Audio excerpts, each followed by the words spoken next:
ఇల్లు వస్తే ఇంటామనే సంతోషంగా ఉంటుంది. ఇంటాయన అక్కడక్కడ తిరిగి వస్తాడు, సాయంత్రం బెల్ట్ షాప్ కాడికి పోయి వస్తాడు. ఏమక్క అంతేనా?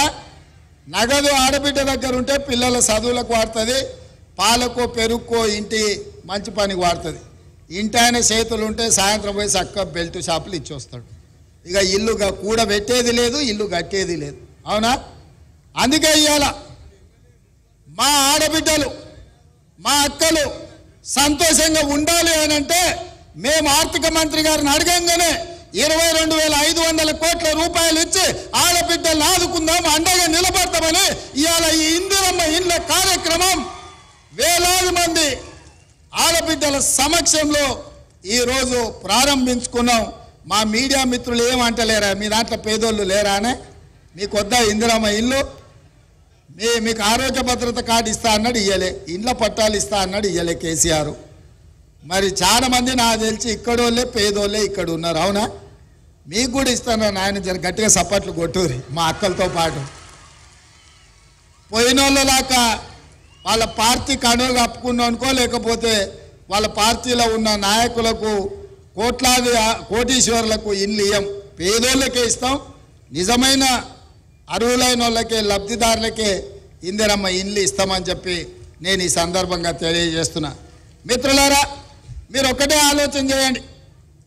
ఏ పథకం ప్రారంభించినా దాన్ని మొత్తం పూర్తిగా అమలు చేసే బాధ్యత మా ప్రభుత్వం తీసుకుంటుంది.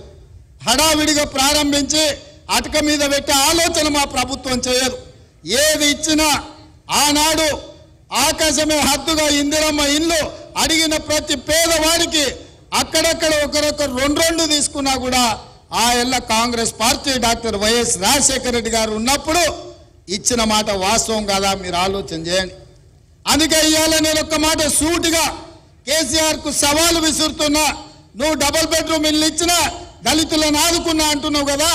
ఏ ఊర్లలో అయితే కేసీఆర్ డబుల్ బెడ్రూమ్ ఇల్లు ఇచ్చిండో ఆ ఊర్లలో నువ్వు ఓట్లు వేయించుకో. ఏ ఊర్లో అయితే ఇందిరమ్మ ఇల్లు ఉన్నాయో ఆ ఊర్లో మేము ఓట్లు వేయించుకుంటాం. ఈ సవాల్కు సిద్ధమా అని చెప్పి నేను కేసీఆర్ని అడుగుతున్నా.